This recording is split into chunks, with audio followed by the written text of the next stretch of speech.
Ladies and gentlemen, welcome to a meeting of the North Penn School District Board of School Directors, December 9th, 1997. The meeting tonight is our regularly scheduled work session. We will also be representing proclamations to outstanding students. This meeting is being videotaped for community cable channels. Individuals attending this meeting and intending to speak to the board should be aware that they are being videotaped. In order to meet the requirements of the Pennsylvania Sunshine Law, it is necessary to record the names of all citizens who speak to the board during the meeting. To assure compliance with this requirement, it is essential that those planning to address the board come to the microphone and state their name and address. Members of the audience are limited to their questions and comments to no more than 5 minutes. This limit will permit time for all those who wish to speak to the board to do so. Whenever members of the audience exceed this time limit, the board president may ask the individual to yield the microphone to the next speaker, and this is in reference to board policy 8344.2. At this time, would Mr. Mosey, it's your birthday this week, will you lead us in the pledge? I'll be 55 on Friday. I pledge allegiance to the flag of the United States of America and to the republic for which it stands, one nation, under God, indivisible, with liberty and justice for all. Okay, folks, for purposes of the press and for public announcement, I'd like to note that we were in executive session this evening at 6 o'clock for matters of personnel, and we were there till approximately 7:35. So, at this time, Dr. Bose. Thank you. One of North Penn's rich traditions is recognizing individual and group, in this case, team achievements. And it is with great pleasure tonight that we recognize outstanding student athletes from North Penn High School. And we'll begin by asking the respective coaches of of boys golf. And not here? There was one young man who had an outstanding accomplishment in state golf competition who was not able to be here, and that is Anthony Tacanelli, who's not able to be here, but certainly will receive the proclamation. No, he's here, buddy. The coaches, Anthony, come up here. Anthony, tell me.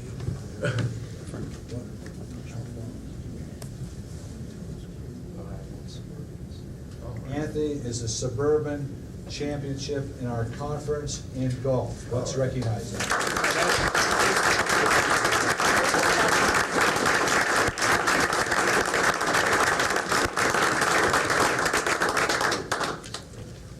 And now Bill Bartle, who's had an outstanding career himself as an athlete and now as a coach. More success will introduce athletes whose exploits and whose accomplishments deserve recognition, which Mr. Bartle will do as he introduces them. Coach Bartle. Thank you. The boys water polo team this year finished second in the Southern Division and placed third at the Pennsylvania Scholastic Water Polo Championships held at Pottstown. The first individual I'd like to introduce is Chris Craig. Chris.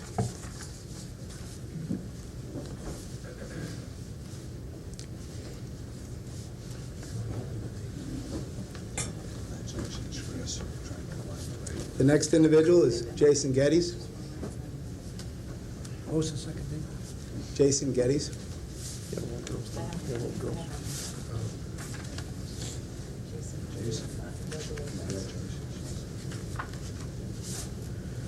Next individual is Jason Grubb.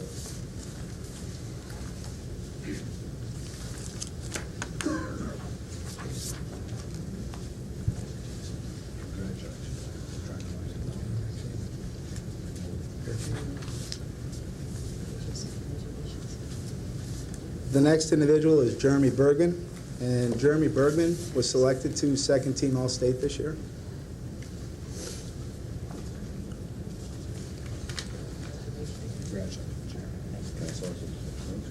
Next individual, Matt Gibson.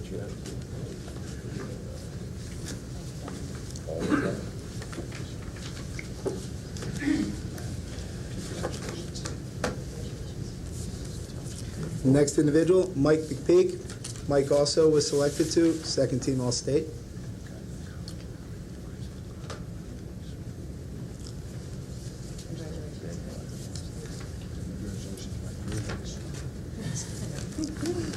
Next individual is Ryan McGrath.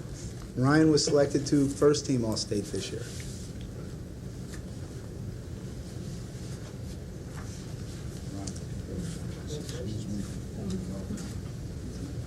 Next is Steve Fleming.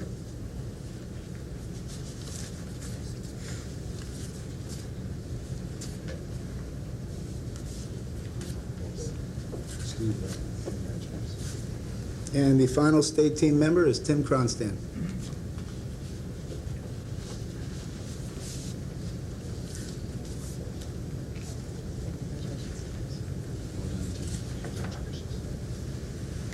Thank you very much.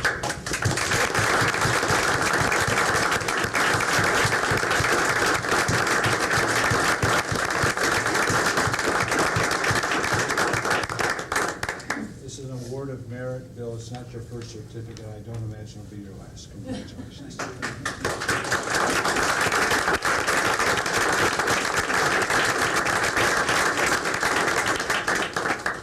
At this time, I'd like to introduce my cohort, Denise Junis, and Denise will come up and introduce the girls' team. Denise? Young man, if you'll come around and shake the hands. Oh, I'm sorry. Shake their hand. Absolutely.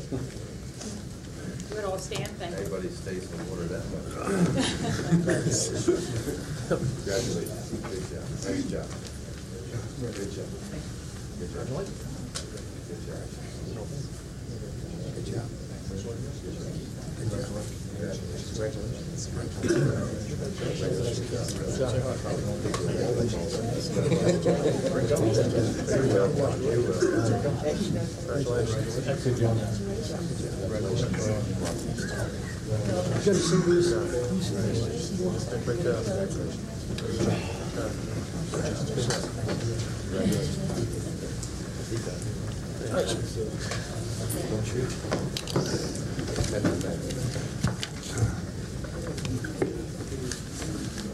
The girls' water polo team had an undefeated regular meet season this year, and the following girls that are here tonight were part of the state team that placed second in the state tournament this year. First, we have Laura DeLuigi, who was selected third team All-State.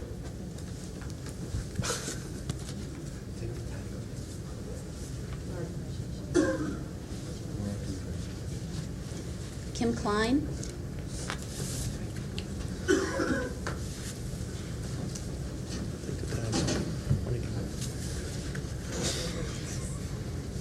Denise Lebold, who was selected as second team All-State.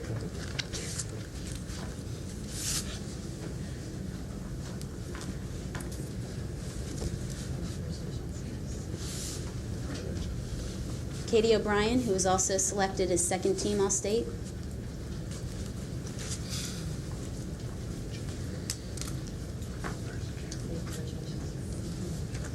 Nicole Seward.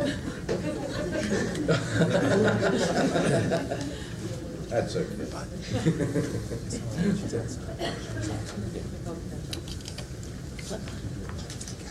Jessica Thomas.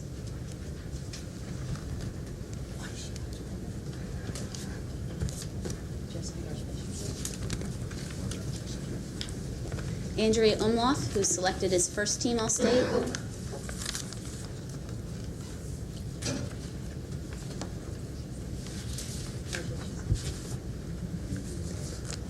And Monica Hatchin. Ladies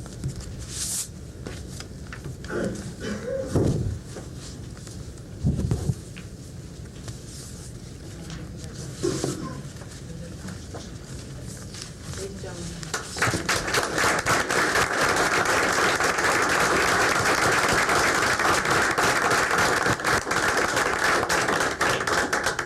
And Coach Guines, this is not your first one, and we know it's going to be your last either. Congratulations.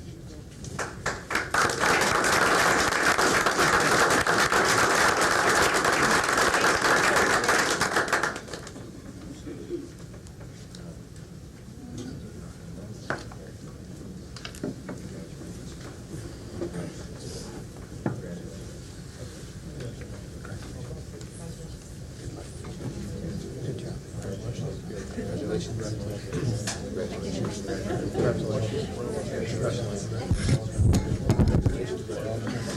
I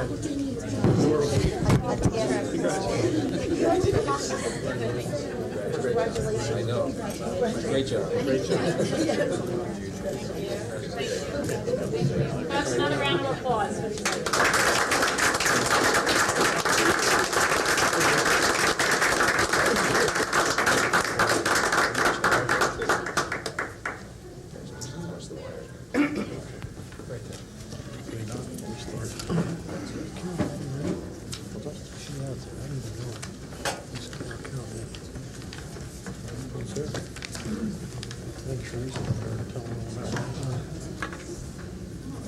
How are we going first, Ben?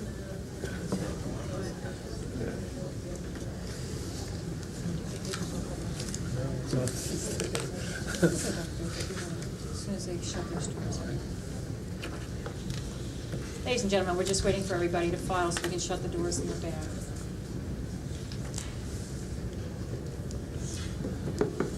Now, we'll demonstrate really how flexible and varied that school board meetings can be. We'll move from co-curricular recognition and celebrations to the meat of the school experience, the core curriculum and the general curriculum as presented in our program of studies. We have very few changes to request board approval of this year. And to give you an overview of those few changes, we've asked Dr. Cotter, principal of North Penn High School, to come forward and join us. And if you would, Dr. Cotter, give us an overview. And I see Mr. Hines is with you too, to give us an overview of what you proposed for high school students effective September 1998. Okay, thank you.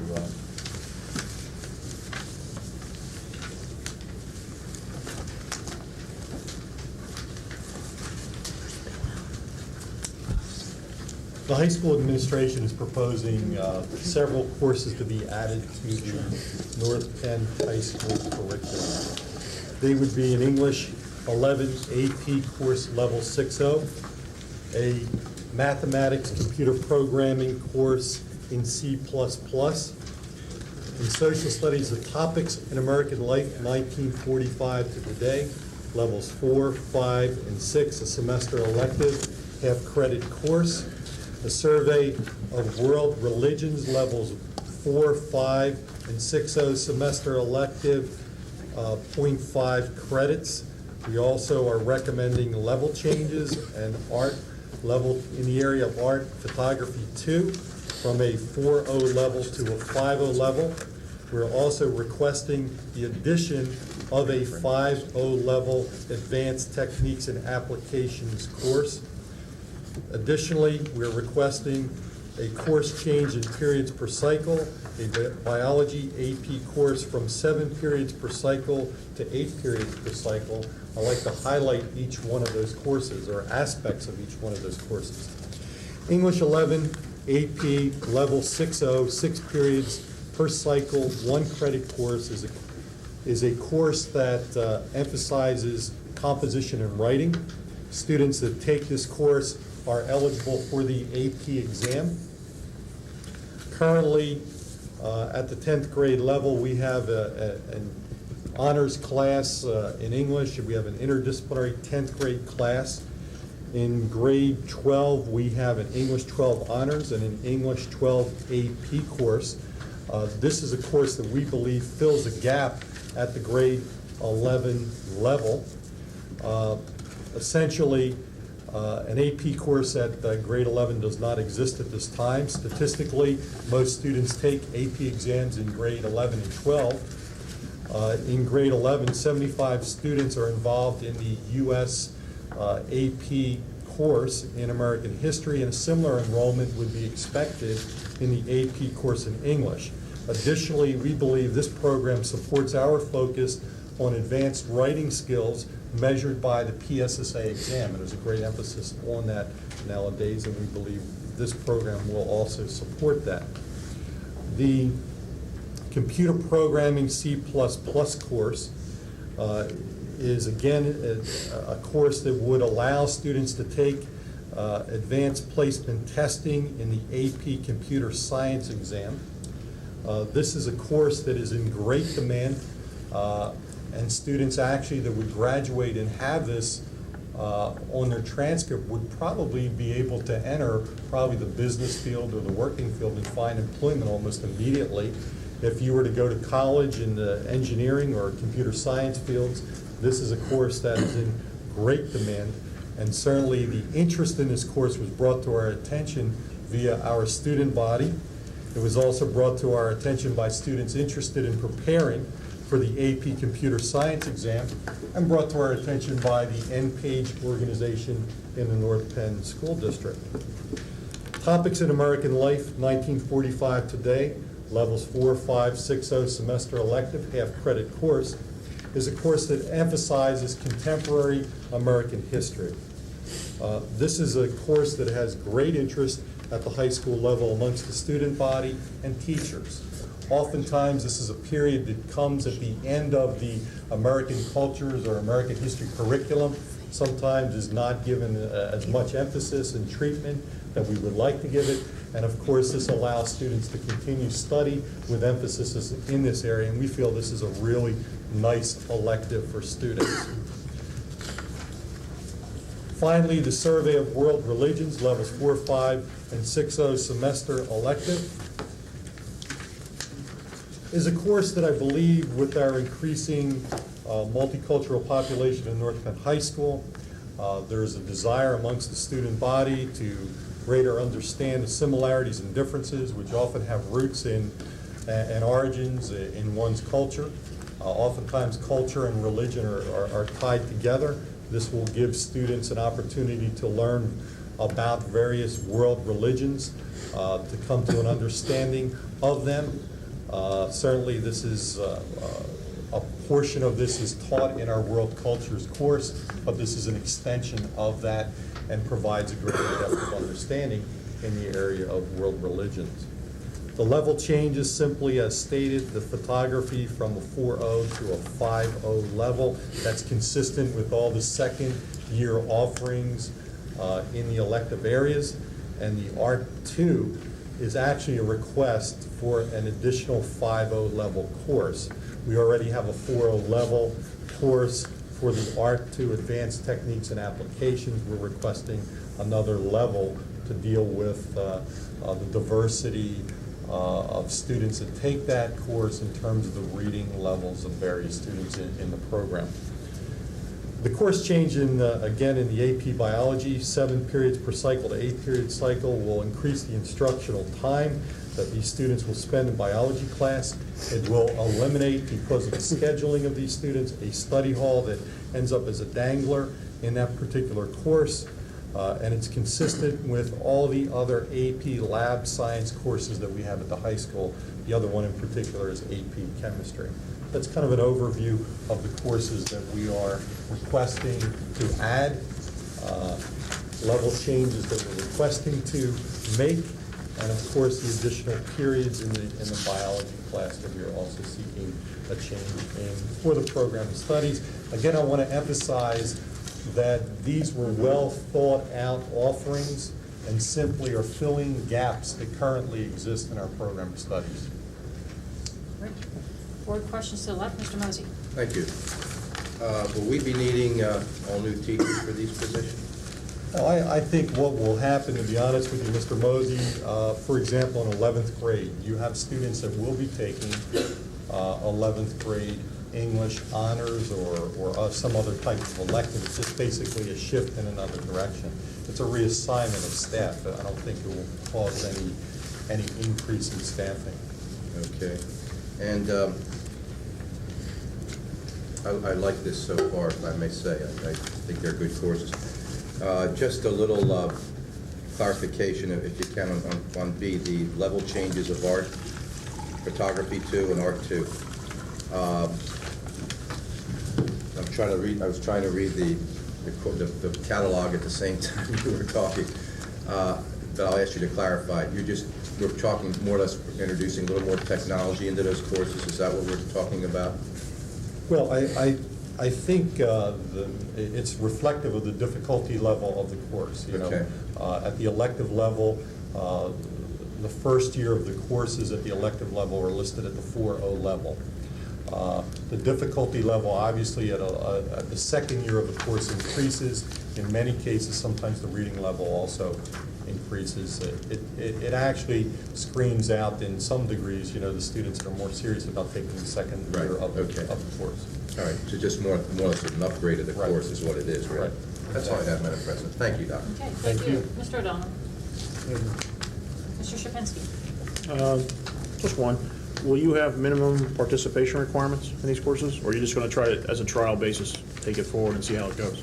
Well, we haven't really talked about minimum participation levels at this point. I think we would look at the same levels that are consistent with the offerings in other places. For example, in AP courses or elsewhere, we would keep the same course guidelines into effect. I think there is interest in each one of these areas, and they've come forth via the student body or parents or others that we've met with over the course of time. Actually, some of these courses have been in discussion for a 2-year period.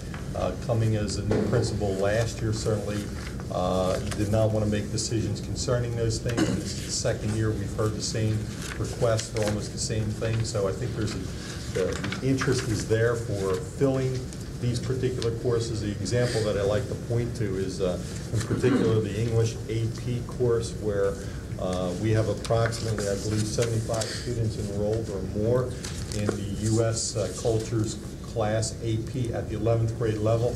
Those students would logically take the AP English course, but there is no place for them to go at this point other than into an honors course, so they would probably slide in there. So there's 75 students right there now that would probably take the course. Okay.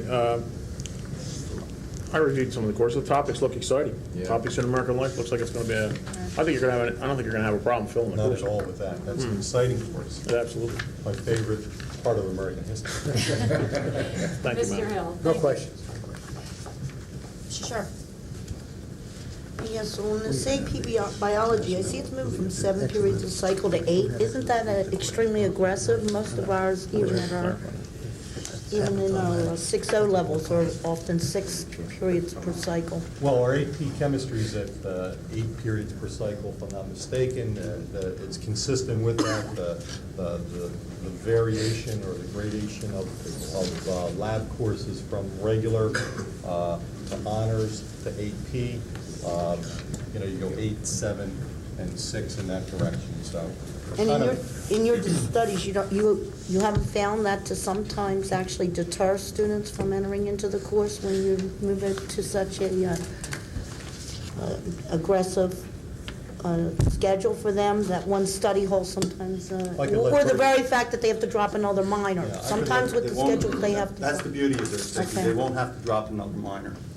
The Okay. AP, the BSCS biology, the honors biology at the 10th grade level is already 7 periods per cycle. So the kids who are coming out of that course in their senior year, particularly the ones who will elect the bio AP, and they're used to chemistry being 7 periods per cycle, lab science, all the chemistries are 7 periods per cycle, all the physics are 7 periods per cycle. Your Chem AP, as Vince noted, is already 8 periods per cycle. The way those labs are built, you need to think of 2 periods. For example, period 1 and period 2. Period 1, 6 days a cycle, the lab comes down into 1 day. On the other remaining 5 days, 2 days are taken up with phys ed, 2 may be taken up with health, and there's always 1 odd day there. On that odd day, those students are destined to have a study hall. And what we're doing is saying we're going to eliminate that study hall and increase instructional time.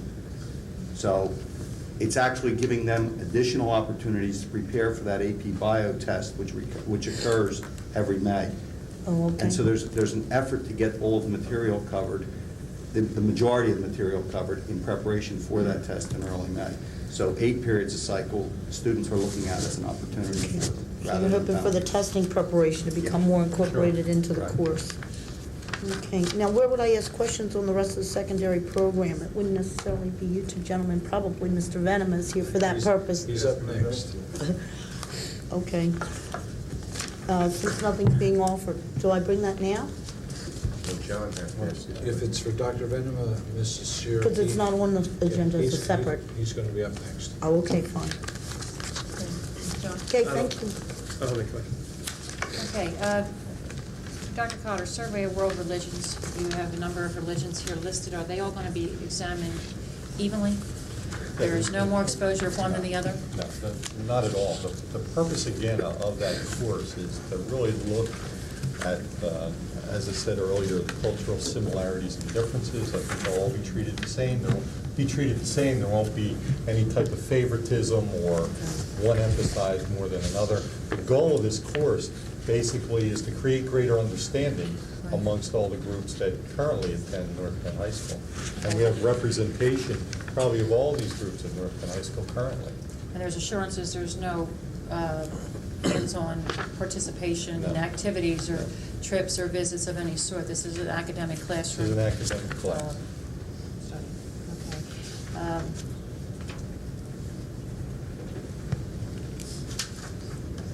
That's the end of my questions. Mr. Mayor, I just, one more. Yes, sir. Just clarification, if I can, based on what Ms. Mango, what Madam President asked and what Mrs. Shear asked. The biology course, you're more or less giving the kids the option if they want to take that course. I mean, some That's kids want the strictly- study hall, they can have their study hall. I mean, Not if they select the Bio AP Oh, okay. course, but it is an elective course. okay, right, okay. And on the religions, the way I read it, now tell me if I'm wrong, this is more or less a historical background and just how it originated, just moving up and through Yes. and interplay and why one fell off a certain way. Well, It's and a it's- historical study of religion. Yeah, and the reality is, we were talking about this earlier in the day, it's very difficult to separate various cultures from their religion. Right. You know, to study a Right. culture is to Right. study one's religion, so Absolutely. that's kind of what's Okay. happening. Yeah, that's all I had, thank you. The challenge. The challenge. Ladies and gentlemen, this is your time to ask questions of secondary program of studies. This is the high school only. Good evening. H. Bruce Gordon, Montgomery Township. Very interesting courses here. Look like they're going to be added. The question was asked by Mr. Mosey if we have all the staff in place to teach these. Do we have someone with a strong computer background to teach the C++? We do. And do we have, are the kids going to be doing hands-on computer programming and so on? That's our goal. And textbooks and so on are available for them? That's our goal. That's great. That's great. Yeah, topics and the broad understanding of religions, I think, certainly helps everyone become better acquainted with each other and more tolerant of others. It's great to see this in the school system. Thank you. Thank you. Yes, sir. My name is Ken Rocket. I'm a school board liaison at North Penn High School, Hatfield, I believe. First, I just want to say something about the Bio AP. I'm currently a student of Bio AP, and the 8 periods is really, it's needed. Because there's so much material in this class. I mean, like right now the class is staying like twice a week sometimes, so like 4:30, like after school doing labs or like that we couldn't get to work during the day. And like really, like Mrs. Lane, who teaches it now, is like really stressing to get, like she's the hardest working person I've ever seen to try to get this material in. And so like it really, not just for the study hall, because like for some people it doesn't happen that way, because a lot of people take double sciences like physics also, so it evens out the study halls, but pretty much just for the fact that this course has so much information that it needs the 8 periods. And pretty much since I was talking to Mr. Hogan, who is the advisor for SGA, and he would like me to give like an overview of some of the activities that has been happening in North Penn High School. And we just finished our blood drive, and it was one of the most successful ever. Last Saturday was our winter ball, and it was really, really a big success. We had, I think, about 1,200 people there in the gym, and I've heard nothing but compliments on it. We're currently underway of Santa Frosty letters, which are really, really good. I was doing them yesterday. It's really cute to see like the little kids like write to Santa or Frosty. It's really an enjoyable experience to sign them. And also, the winter concert is coming up, especially for the community. Dr. Gersh always puts on a wonderful performance, and it really is something great to see. And especially since I'll be singing in 3 of the groups, so. And basically, construction started, as you all know, and it's besides from a few students getting moved for their parking spaces, it seemed to go very well. And I just had a couple concerns that were addressed at the Senate meeting.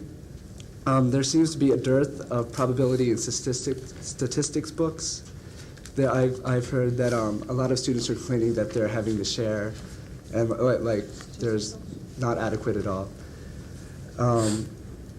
And also about the library too.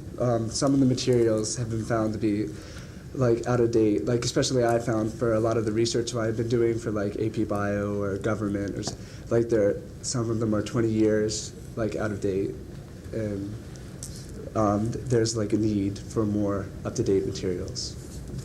And that would be all. Okay, I saw Dr. Cotter writing down your 2 concerns as they've come from the Senate, but can I ask you how many people participated in the blood drive? Oh, there's a lot. I don't know if you, Dr. Cotter. I was there. We literally had hundreds of students that were involved. Channel 6 was there. They covered it. And I want to reemphasize a point that this young man made earlier, and that was, can you imagine on a Saturday night, 1,200 people at a dance? That's incredible. Absolutely incredible. I find it quite pleasing to hear this young man has asked for more advanced biology class too. Right. That's commendable. Absolutely. And Dr. Cotter, if I may, Madam President, while you're here, you and I spoke about this earlier, my invitation to you to comment briefly on your interest in seeing a change in the student fine structure and giving us a historical perspective of how old the current structure is, what you'd like to move to, and also what happens to all that fine money. Well, thank you for that opportunity. Gentlemen, can I just interrupt you for a moment, just for a point of protocol? That's fine. Mrs. Darcy was in line. I'm sure it's related to the former topic. Okay. Hi, Marla Darcy, Upper Gwynedd. And Dr. Cotter, I'd like to commend you on the job that you're doing at the high school, and thank you for, on a personal note, for giving my son, among all the other students, a very wonderful first year in 10th grade at your school. I like these courses. They do seem to be filling needs that you have. I'm really happy to see the C++ computer course. I wanted to ask, is there anything currently, any course now where Visual Basic is being taught? No, we have computer programming courses right now where we have QBasic. There are 2 periods per cycle, 3/10 of the credit. We don't have the Visual Basic at this point. There's some discussion about that, but the thinking was that this is such a current language and such the one that on the cutting edge that everybody's interested in, and we wanted to go in this direction. There was some discussion with Dave Decker about the Visual Basic, and I know Ken McLarnon was involved in that discussion also. But I think the decision amongst the department and others was to move forward with this. Now, certainly I guess we could upgrade maybe our other programming courses and bring in the Visual Basic as part of that. That would be great. Also, I was thinking about, I guess we would, when we get the internet, would there be possible to develop a partnering program, say with Montco or one of the other colleges, to get students who are moving further ahead in computer on an individual study basis, so that they could do courses in specific areas, because in the computer industry it's so specialized that no school could possibly offer everything that for each student. Is that something that we can perhaps look forward to? Well, we do have a college option right now with Montco and some other colleges. If a student in particular in their senior year elected to take a course outside of North Penn School District at their own expense at a college, they can apply to do that. So that opportunity is there, and there are a number of students, not a number, but there are a few students that take advantage of that each year. Okay, and that's possibly something that could be looked on for online courses in earlier years. And the other thing, in terms of beefing up the courses, is there a possibility, I'm going to get the name of this course wrong, but it's basically the electricity course. And I know right now it's taught on the 4.0 level. Is there a possibility that that could be offered on a 5.0 or 6.0 level for kids, again, who go at a faster pace and want to progress? And I know that teacher has an awful lot to offer. Just an idea, just something to be looked at. Again, a lot of these ideas emanate from, the various departments, and the departments, this program, the studies process, so is one in which we sit with every department chair in the building to review the past offerings and look at any suggestions that they bring forward to the table. And certainly, as an administrator or an administration, we have ideas also which, we bring forward also. And, so there's always that possibility. And certainly, I can go back and talk to Mr. Bateman and others in that department and talk to them about developing a proposal. Probably not, obviously, for this year, Right. but certainly for next year, if there's an interest amongst the student body to move it in that direction. Okay, thank you. Thank you. Dr. Carter, that just provoked one other question of my own.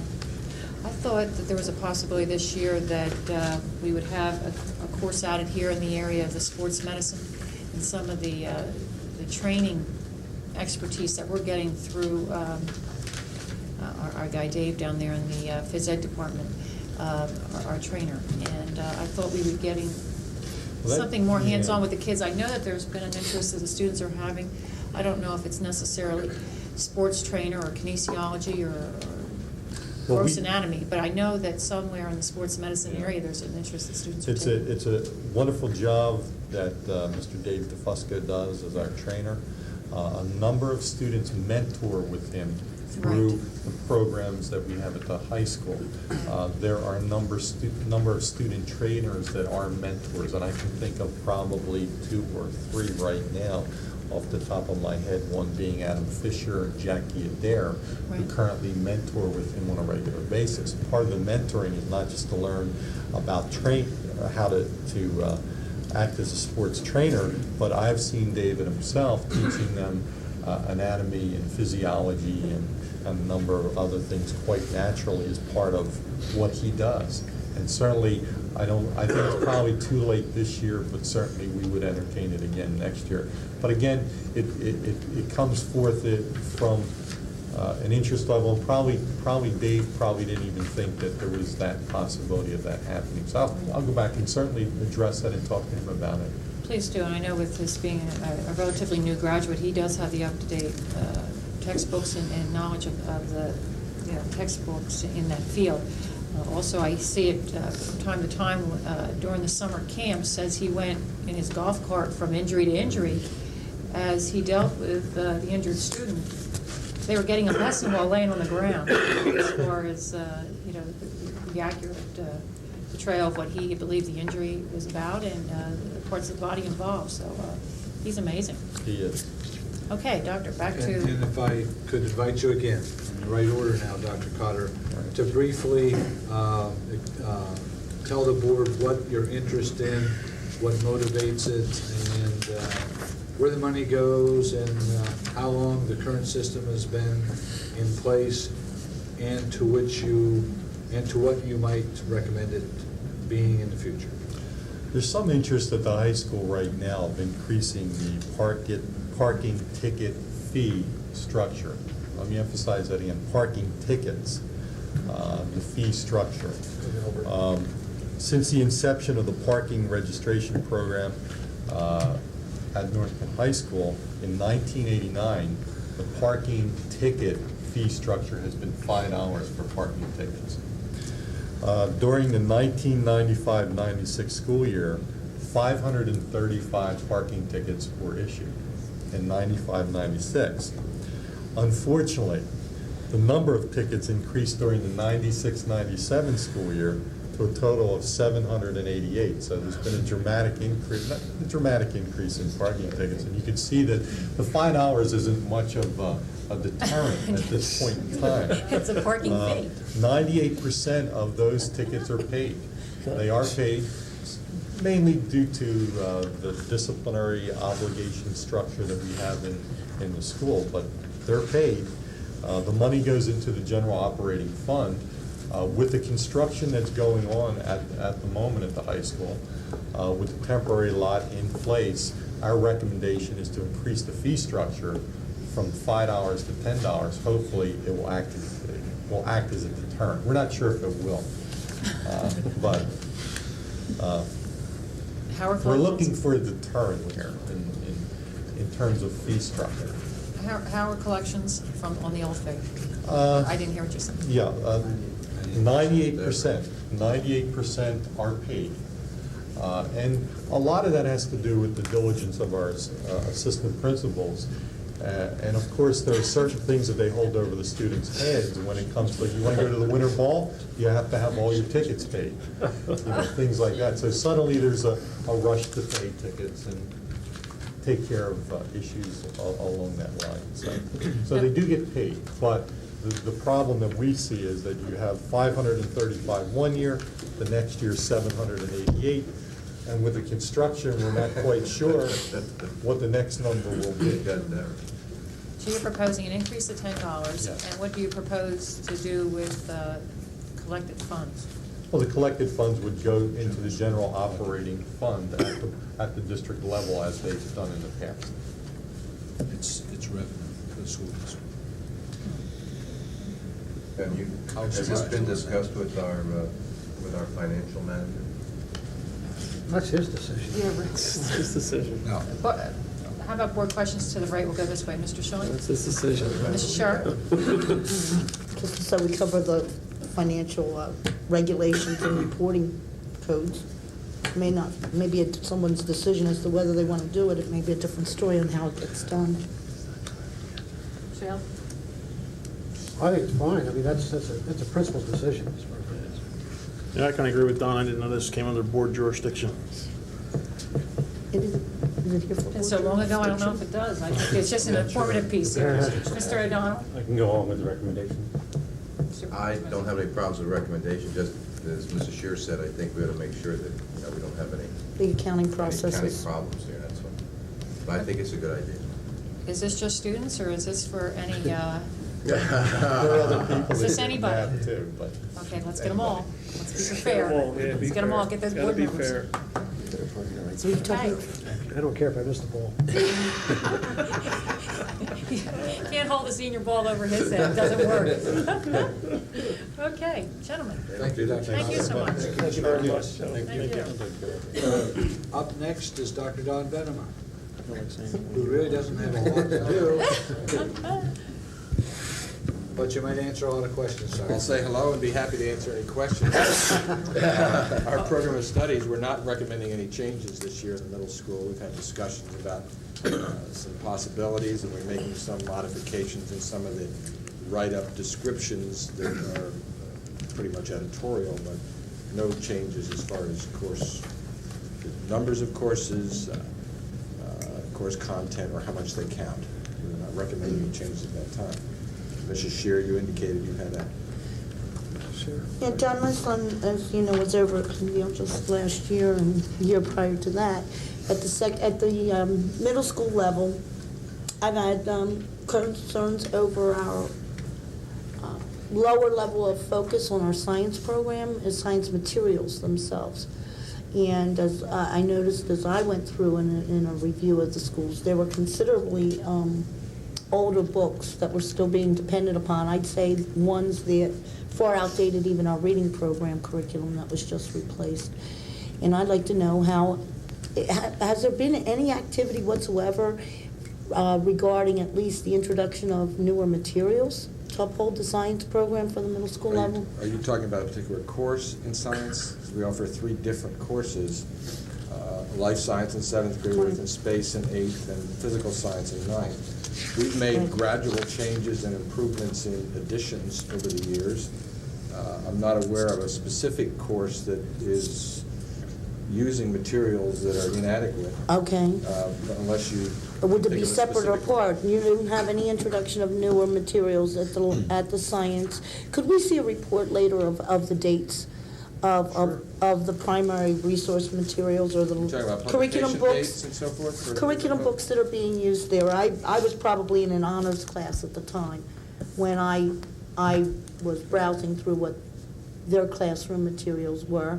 And I know that Mark was K through 8, the MISE program, and yet we usually have our focus at the elementary level in association with that program. So I was wondering I if guess there's with my any background in updates. science, I can tell you a little bit more. I know Sure. because of the MISE program that there's been a lot of money put into that program, K to 8.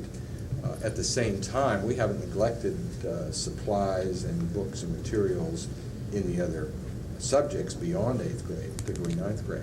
I know for a fact that we updated the books in physical science, which is a Right, 9th grade course. okay. So that has happened, but I'd be happy to get you dates of. No, that's great. publication. That's what I'm asking, because we don't necessarily see new materials with programs of study. Sometimes those materials are being purchased in April. Our new books are being purchased there, and I wanted to see what updates we've had, because that's been questions I've rolled around. Because so much of our attention, we seem to be talking elementary when we talk the science program. And I wanted to get from you while we had you here. Right. What have we Okay. done with that, and also with the area of the technology curriculum at the middle schools? Are we looking into any plans to utilize the new computer labs that were put in place, and the computer labs that we intend to put in place? Of course, we do have new labs. We have computer labs for the instruction in keyboarding and computer applications that every student participates in grades 7 through 9. We also have the technology ed labs, which are new to all the middle schools that we use for tech ed courses. So the students are exposed in 2 different areas. Virtually every student is exposed and uses those computers and takes classes in those labs. At Penndale, we have 3 labs. At Pembroke and Penfield, we have 2. They have continually or gradually upgraded those courses as students move through them. You recall, it was probably 2 years ago that we introduced those required courses in 7th, 8th, and 9th grade. As students move through them, the expectation is that computer applications will be adapted and adjusted to accommodate the needs of the students. As they learn more applications are taught. There's not a true textbook that's used with those courses, No, I but wasn't teachers talking- design and upgrade the courses Right. as it's necessary. Okay. We're moving into a planning stage, though, as we expect to incorporate more and more technology into the class, into our As that curriculum. happens, we would We're currently adapt at the a half, curriculum. we're currently at a half semester on the 7th grade, and then it's a half semester 8th. Well, right now, the students who take keyboarding in 7th grade take it for a 9-week period of time. Right. And they take it during the lunch study period. In 8th grade, they take a semester, 2 periods per cycle. In the 9th grade, it's a full year, 2 periods per cycle. But we haven't moved forward to close that gap of that. We You know, haven't you can changed have that. them almost one full year apart from when they've taken their one semester, if they're scheduled at the beginning of one grade level and are at the tail end of the subsequent grade level. There can be a year in between. That's true. Their- When you their think of a instruction. student who might take the 7th grade keyboarding at the beginning of seventh Right. grade and get the second semester 8th grade exposure, that's true, there is that gap. The emphasis, of course, is keyboarding and developing those dexterity skills that students need in order to operate the equipment. And they continue to practice keyboarding in 8th grade as well as applications. Do we have the lab availability right now to have that possibly considered for a full semester course, or something that can be done to eliminate that likelihood of such an extended period of time from when they cut off with In order to formal stuff? expand the offering, of course, you know that the middle school curriculum is very full. I mean, students are taking a class every period of their day, that they're there, except for in 9th grade, there's an option to take 2 periods of study halls out of the entire 6-day cycle. Otherwise, they're in class all the time. So in order to Okay. expand computer offerings, something We'd have would to have have to to give. go. Okay. just something to take into consideration, because we're moving to middle school technology, I believe, is the next step. Thank you. Okay, Mr. Schilling. No question. Mr. Hill. I have no questions directly related to this, it's fine, the program of studies. But I have a question, and I don't know if I should direct it to you or Connor or Dr. Hest. It's just a general question, I don't know if there's a lot of depth in it, but last year we were talking about team teaching. It was related to curriculum, it's related to the program of studies. Can I get 10 words or less? How is this team teaching working? I don't know who to direct the question to really. Well, I'll respond from my exposure to it. I'm very pleased with team teaching. I think if you had teachers here who are teaching on teams, they would echo the comments I'm making and be able to expand on it because of the opportunities to communicate with parents and to get to know students better. All of the benefits that we intended with team teaching we still feel exist. As you know, the team teaching exists in 7th and 8th grade, but not in 9th except in our gifted program. Okay, thank you. Mr. Shapinsky. No questions. Mr. O'Donnell. I don't have any questions. Mr. Moser. Just to follow up on Mr. Hill, if I may. It's still in 7th and 8th and 9th in the advanced program. In the gifted program, right? The gifted program. No changes or No changes. Thank you. Okay, Dr. Benjamin, you were here when we reorganized 7th, 8th, and 9th grade, and we expanded the co-curricular to accommodate the new offerings for 9th graders. And you've been there, you've had the experience. In 10 words or less, a critique of how that's worked out. Well, I'm very pleased because I think many more students are involved. Many more students have become involved in our sports programs at the middle school level. And I've seen nothing but positive things. It's sometimes difficult getting coaches, but as far as the students are concerned, in 10 words or less, I think they really enjoy it. And you're getting enough students in 9th grade. I'm sure you do at Penndale, but Penfield and Pembroke, we're getting enough students to flesh out 9th grade teams? As far as I know, in all the sports, now I know there have been a couple sports in 9th grade in Brook and Field because of enrollments where they've had a tough time getting enough. In some of our 9th grade sports, we get so many that we still have to cut. But there's a couple sports that are lighter. Our football team only had 20 students in 9th grade this year. We're going to make a little more effort with the continuancy of coaches to build up that number. They did pretty well. But they have their own league in 9th grade. Yes. So that makes a big difference. Okay, the other thing, 7th grade must take, it's either chorus or fine art. They take chorus or band or orchestra or related fine arts. If they do not choose a performing music course, then they're in a related fine arts course, which is primarily a music appreciation course. Okay, which is separate from the chorus. Correct. Okay, any chance that there's going to be physical education offering in that specific category instead of all music? Well, the physical education requirement is there already, and we have no proposal to change that at all. Okay, so these music offerings meet a requirement, or they're just what we require is rounding out the curriculum? What we require is that students do take a music course in 7th grade, and either is going to be one of the 3 performing courses or related fine arts. There's no other options there. The physical education and the health requirement is beyond that and outside of it. Okay, so it's meaning required, it's not necessarily elective. It's elective only within those 4 categories. Only within the performing choice. Okay, ladies and gentlemen, your turn. Any questions that you may wish to ask Dr. Benjamin? Anybody? Thank you, sir. Thank you. Thank you very much.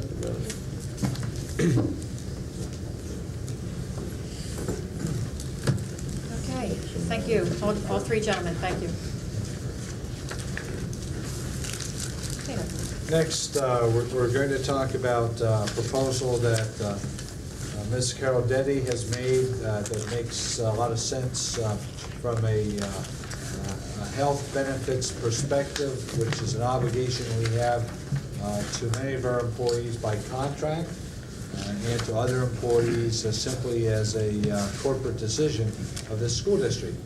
And those providers of such health benefits from time to time want to pass on premium increases or may not be as competitive as we would want them to be. And Carol's proposal, I think you'll find, will provide the opportunity for us to not only market the income that a provider could secure here by being competitive, but also provide perhaps for a greater return on our investment for the providers with whom we already have contract relationships. And Ms. Carol Deddy is going to join us and talk about that. And Carol, I think you want to talk on your feet instead of sitting down. Would there be any objection to that? No, wherever you're comfortable. We have room tonight. Thank you. Good evening, everyone. Good evening. Each and every year, the district spends approximately $6 million on health benefit. North Penn offers a flexible benefit plan or a cafeteria plan, which is a fairly complex plan with lots of choices for various groups of people. However, through the course of the years, the plan has been renewed on a negotiation basis, on a fairly routine annual basis.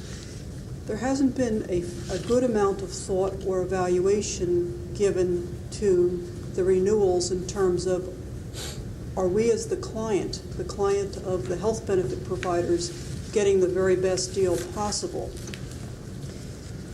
When I first arrived here in the district, I thought there were three areas that were to be looked at in any business organization. One was, is it possible to increase revenues?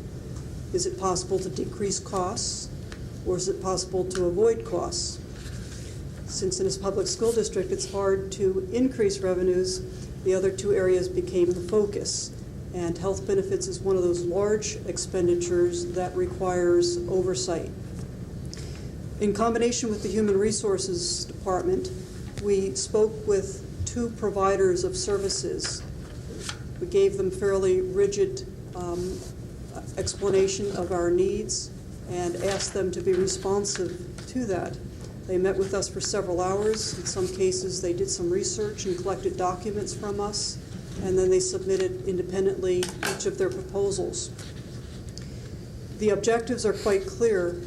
Listed in the board agenda is to look at our historical renewal and claims experience. I've given it the term external audit because it is equivalent to someone independent from the corporation that's selling us the benefits to take a look at what they've been selling us at what price and have we been in fact getting the proper deal. Financial settlements is the second objective for accuracy and fairness. Each year, the renewals come with a complex set of calculations. A lot of it is retrospective rated, not retrospective, but experience rated. Much of it is also tied into some what I call buzzwords of the industry, for which I suspect we need to investigate. For instance, things like reserves and so forth have gone uninvestigated over a period of time. There are areas that I believe that through an external audit we may find errors that have been made by the health benefit company. I would suspect they have been to the benefit of the health benefit company and not to ours. Third objective is to evaluate alternate funding opportunities. I think that this is a wide area that needs to be explored.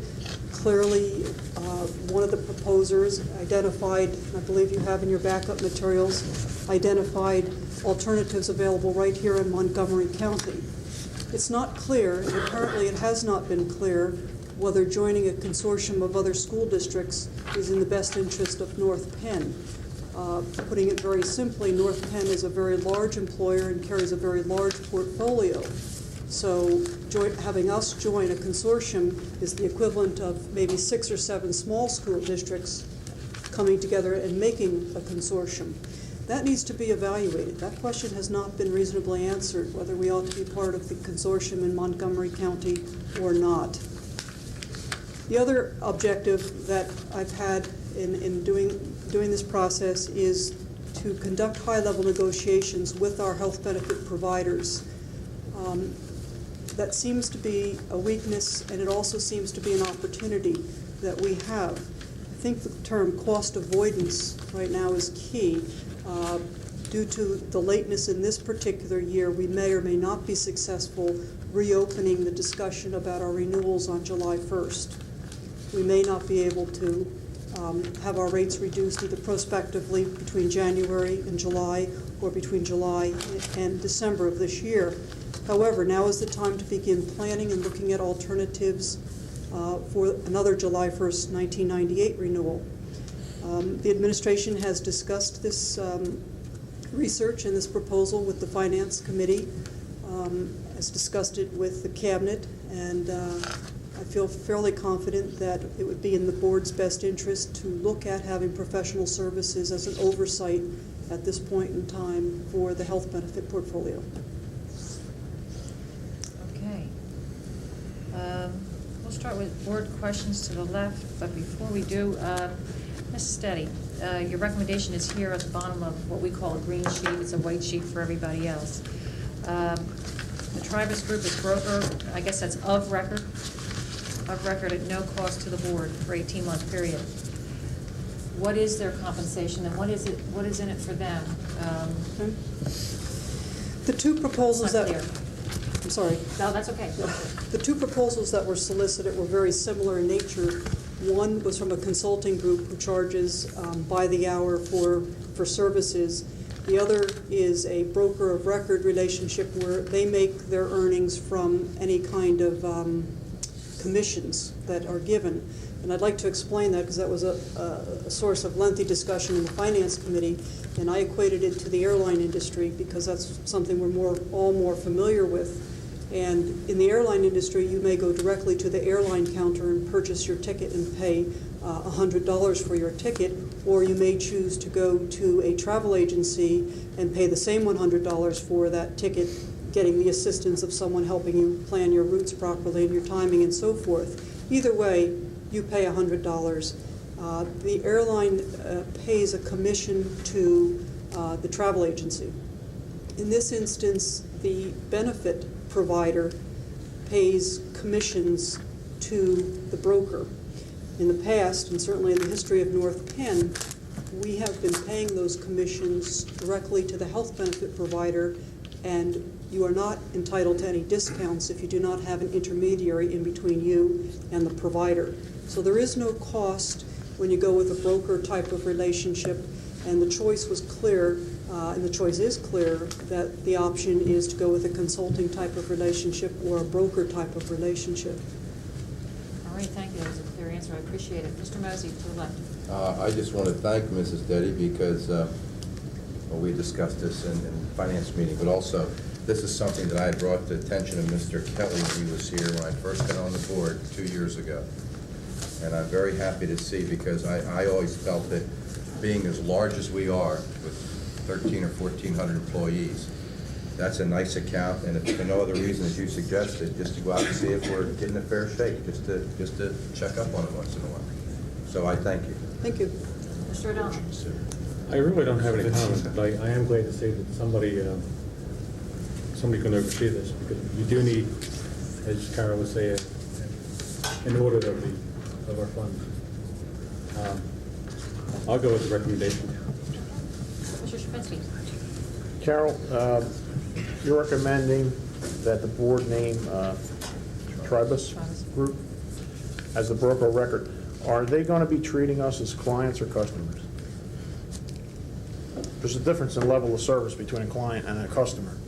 I'm not sure that I know what the distinction is. Well, a client you represent, you owe 100% loyalty to, full disclosure on our part, where a customer, I'm servicing them with in other words, they're brokering the service from the other person, even though they're taking the commission from the other side.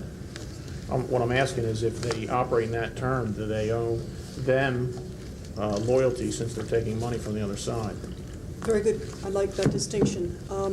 Clearly, their charge is going to be looking at shopping for us and looking at our best interest with the external audit. There is no guarantee that the carrier or provider that is currently the carrier or provider will continue to be the carrier or provider. it is expected, and I believe that the loyalty will rest with the district as the client. Make sure that any type of negotiation, even under this appointment, has that very clear, right from the get-go. Thank you. That's all. Okay, Mr. Hill. No, it's a great idea, thanks. Mrs. Sharp. Mr. Schilling. I think it's a great idea, and I support the recommendation. Thank you. Thank you. Okay, Mrs. Deddy, the only other question I would have is that it has to be, of course, and obviously noted here under 4, that it's in accordance with the collective bargaining agreement. I don't believe there are board members that would wish to reopen up that contract after it's just been successfully negotiated. But I guess any movement forward, I'd like to see checked through Chuck Sweet, through Dr. Miller, personnel, and also any copies whatsoever through Solicitor Boyle, to make sure that we're whole and not in any labor jeopardy. Thank you. Thank you. And Ms. Deddy, anticipate that this will be on the agenda, folks, for approval next Thursday? Absolutely. Thank you. Ladies and gentlemen from the audience, is there anything that you would wish to ask in this area? Yes.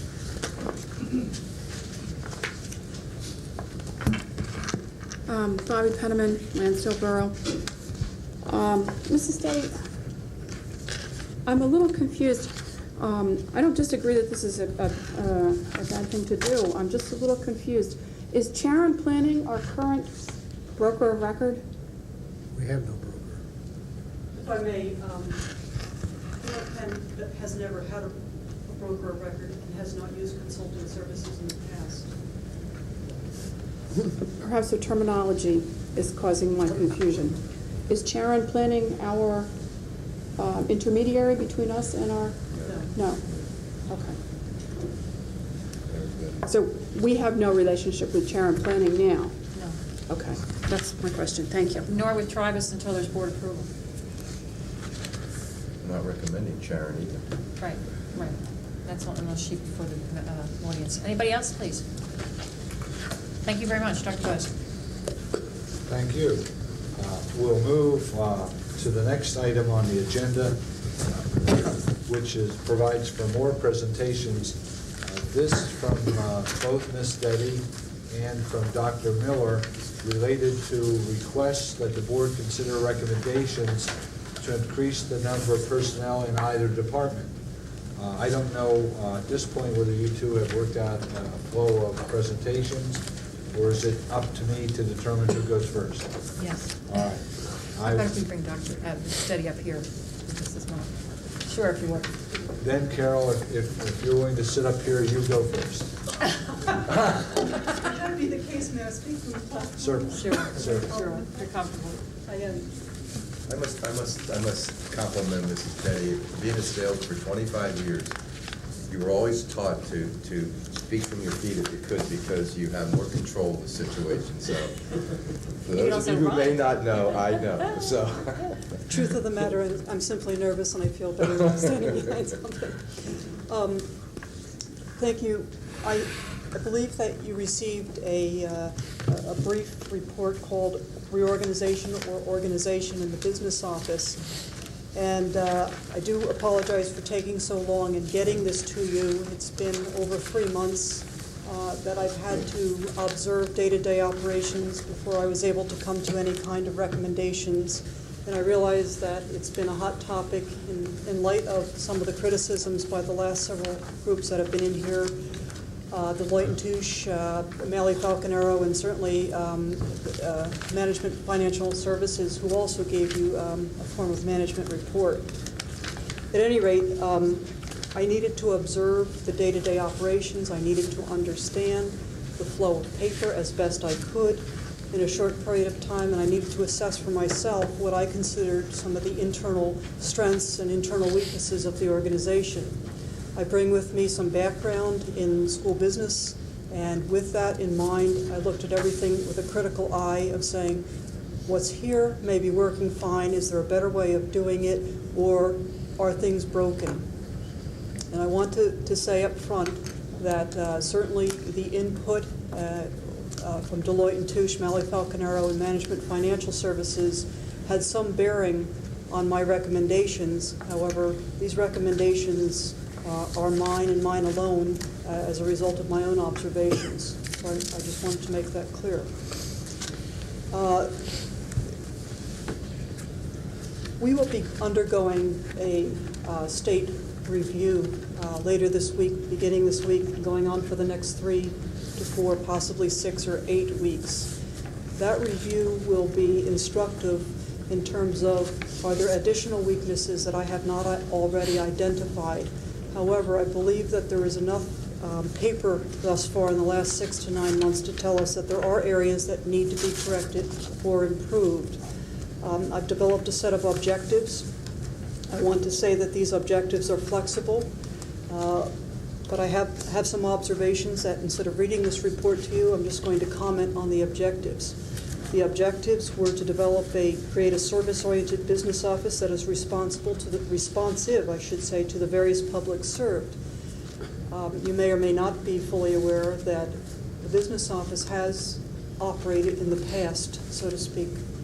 We have been, in some cases, 3 months to 6 months behind in processing reports or processing information, or for that matter, staying current on some of the more simple reports. As a result of that, I suspect that the business operation has not been a good contributor to the decision-making process of the school district. It's very difficult to advise, make recommendations, or make decisions when in fact you're lagging behind the rest of the organization in terms of what you're seeing and what you're processing. I also believe in the objectives to create an organizational structure with clear lines of responsibility which allow for leadership without the competing forces of too many chiefs and fragmentation of responsibilities. You might say, what's that all about? I'm an advocate of for-profit institutions that keep their organizational structure as flat as possible so that everyone knows what their responsibilities are and are held accountable. I do not believe that adding more people to the staff is part of the solution. In some cases, that becomes part of a problem. I do believe, however, that re-engineering and looking creatively at what talent or resources exist, what the weaknesses are, and in fact setting goals of what you ought to be able to achieve are the foundation for setting an organizational structure. I also believe as an objective, and I'm boring you, I'm sorry, just let me know, that there's a tremendous need to improve internal controls within the entire school district, and not just in the business office. The business office permeates the entire district and most of the community, whether it be through tax collections or whether it be for budget and expenditures or whether it be for pension reporting. It is important that the business office impose internal controls on the entire organization and on itself. We need to improve our relationships with other departments within this organization. Relationships aren't bad, they could be improved. We need to safeguard the district's assets, an area that could be improved. We need to provide cross-training, not only in the business office, but in other departments. We are in a precarious situation, and I can only speak for one area, and that is the business office, that everyone is so important that it's difficult when they take a day off, and hopefully they won't be sick. Not only is it the workload, but it's the talent and the depth of what they know about their jobs and about their responsibilities. And foremost, and I think lastly, an objective that I have is to develop a standardized procedures manual that isn't a lot of rhetoric, but is a practitioner's manual that will tell you if you need to know how to do something, how to do it properly, and if you want to delve more deeply into it, the bureaucratic rules and regulations and so forth and so on. I have begun doing that. The first month I've been here, I've set out some procedures and distributed them, and to be more effective in that, I've also visited with each of the principals or the advisors, whomever they've affected, so that it wasn't words on paper. It will be a struggle. There's no doubt about it. Time will take its toll. I've also outlined the functions of the business office. That was more instructive for people who may or may not be overly familiar with what occurs in that area. I've also identified some corrective measures that are already in progress for the business office. While they may seem small, They're taking me approximately 5 to 6 months to put into place. And that, I'm not embarrassed about that. I wish it could move faster. It does take time to do things. The organizational plan, and I did mention a flat organizational structure, and I also mentioned re-engineering the processes. The organizational plan that I have presented really does alter some people's responsibilities and puts other responsibilities with people that perhaps excel in a particular area. What I have found, and I'm speaking not from the report, is that a lot of the duties and responsibilities of people have evolved from other people leaving and people accepting or picking up those responsibilities, have evolved because they filled a void and they felt obligated to do so, or because the rules and regulations have changed and they were required to do so.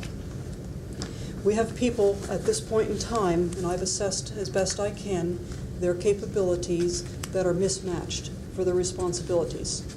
They are in positions that are a combination of high-level decision-making as well, the same position combined with clerical duties. That does not work for people who aspire to do the higher-level work if they are capable. And we do have people in that capacity. I have to say, and I'll say, I'd like to say, not I have to say, I'd like to say that the business office staff is extremely talented and dedicated. And through the transition of having at least 3 bosses in the last 7 months, they have been very easy to work with, very open with me, and very constructive in both their criticism as well as their ideas for improvement. No complaint from me. I'm delighted. At any rate, what I have done through the process of job organization, job specifications, is have taken 3 existing positions in the organization and changed their duties and responsibilities. Some of this has been gradually happening over the last, I'd say, almost 5 months with Tom Tracy in place because he saw a lot of what I'm seeing. It has been expedited by myself, and it has been openly discussed with the individuals involved so that there is some kind of consensus that this is the right thing, that this meets their needs as well as the institution's needs. Those 3 positions I have outlined in my longer report that currently exist. I am recommending salary adjustments to meet the increased responsibilities and be clear, as I can be clear, that their responsibilities have increased dramatically. I can honestly say that we are probably no more than 2 weeks behind in our work. I can honestly say that we're on top of things in terms of what is going on in the district. We are holding people accountable in a friendly kind of way, and I believe and I hope that we would be considered responsive to the various publics that we serve. In addition to the 3 key positions, and I did have a choice. I had a choice of upgrading the existing staff or keeping the existing staff at their current level and bringing in people on top of them. I've chosen a combination of things to do the re-engineering. So the title changes and salary adjustments are for 3 key positions. I've given you the 3 job descriptions. I recommend the creation of a part-time secretarial position in the accounting department. It's really accounting and bookkeeping. This is a new position. This position has not existed previously. It is not a restoration of an old position from years ago.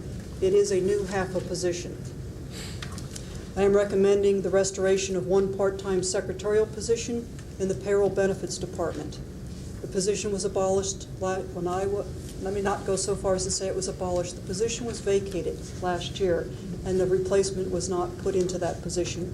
I'm not sure if it was formally abolished or knowingly was abolished, but it is a problem. I'm not recommending refilling the position with a full-time person. I believe that the efficiencies that we are bringing forward to the payroll department in terms of some of our banking relationships and some of our automation and our technology does not require that that position be replaced as a full-time position. There's only a need for a half-time position. There is a need, however, to restore 1 full-time position in the purchasing area. This position was abolished approximately 4 years ago. I was asked the question, well, I don't remember that. Did it really exist? And I did go back to confirm that it did exist when the district was much smaller and when there were at least 2 less schools. That is an area where we currently have assigned incompatible duties to the existing individual. Another position which has been recommended repeatedly in the various documents, Deloitte & Touche, Malley Falconero, and Management Financial Services, is the creation of an accountant controller position. That position and those duties right now are generally falling to myself, and that is a distraction in that they are very tedious duties, and I'm not able to look at the bigger picture, nor am I able to ensure that I'm being timely about those responsibilities. This is an area that's been a recognized weakness in the business operation by our outside consultants. An area that I am identifying, and it is generally coming forward, and I may say to you, it may be premature, I'm going to say that up front to you, is the creation of one part-time bookkeeper position for student activities. The question was raised to me earlier, do we need that position? And can it wait? And the answer to that is, unless the state auditors find some material weaknesses in the next several weeks in our student activity accounting, it would be my opinion that this position can wait to the new fiscal year.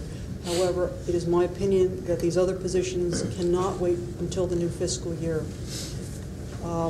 The increase in the responsibilities of the school treasurer, I sheepishly admit that I haven't met the school treasurer, but will do so tomorrow. And I'm hoping that the person will be capable and interested in increased responsibilities. The increased responsibilities are to improve internal control for the board. I believe that there needs to be someone outside of the school district, outside of the district offices, who looks in, checks up on me, checks up on the staff, and I believe that this will enhance internal controls. It will certainly give me confidence that if I make a mistake, the other person will catch it before it becomes a big deal. Okay? So it is an increase in responsibilities for the school treasurer. I've costed this out at approximately $136,000.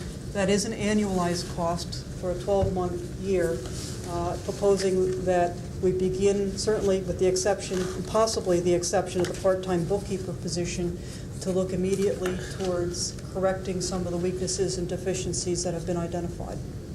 Thank you. Thank you, Mrs. Dunny. Board questions to the right, Mr. Schilling. I think it sounds great. I appreciate all those recommendations, your hard work, Mrs. Dunny. I think it's really great. You've done a great job, and I support these recommendations wholeheartedly. Thank you. Mrs. Schultz.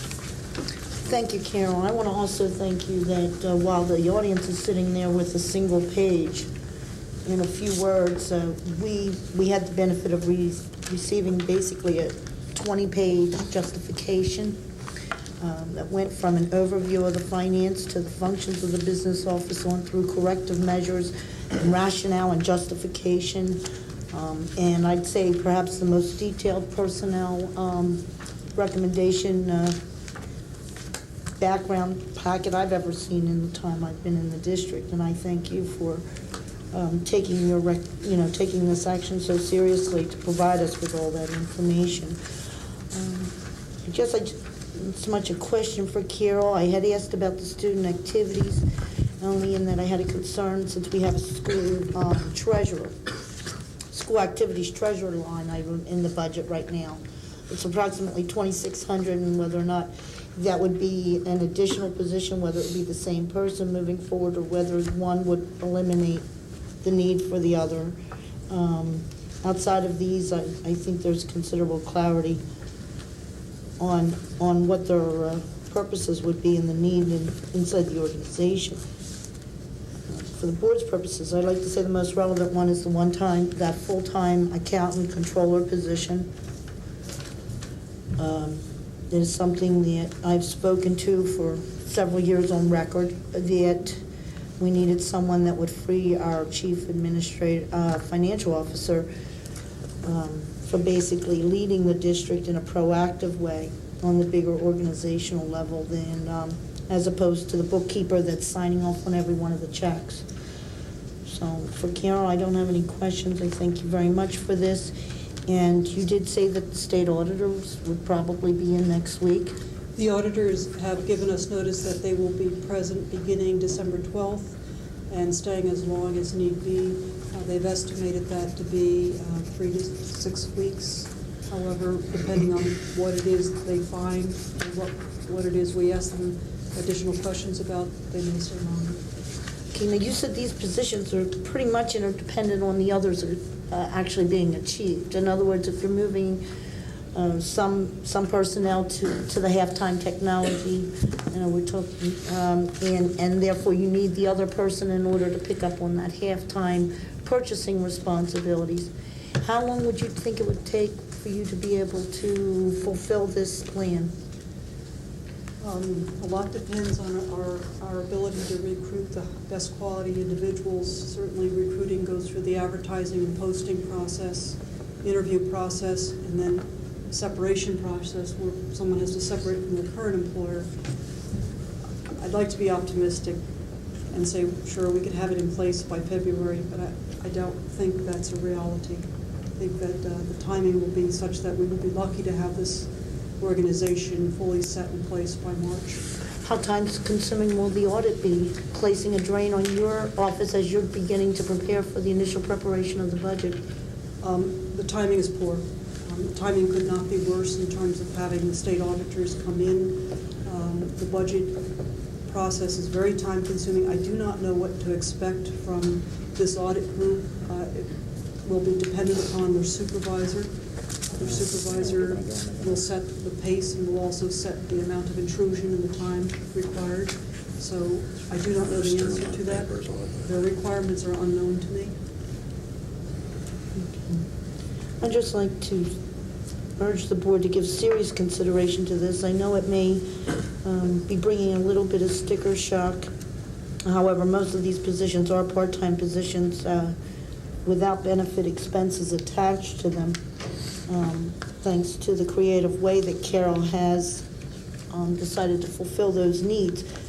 But I'd also like to say that throughout the past several years, it's been noted by auditors from the state, from other agencies that have been inside the district, that our financial department has been seriously understaffed in comparisons to other organizations and school districts of smaller size. We rank 21 out of 21 finance departments within the Montgomery County IU range, while generating 3, 4, perhaps 5 times the paper. And as all of our departments internally have grown, they are the spending side of the organization, and finance is the revenue side of the organization. And with each new department, each new administrative title that we've created another feeder into the financial department, and with all our additional employee growth, that's also true.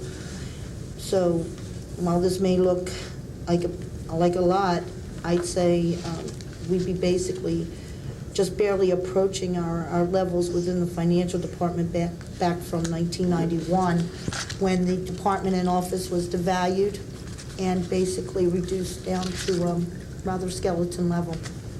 Thank you. Okay, Mr. Hill. The only question I have is, I understand we got to bring this business office up to the 20th century, if not the 21st. A lot of these are part-time positions.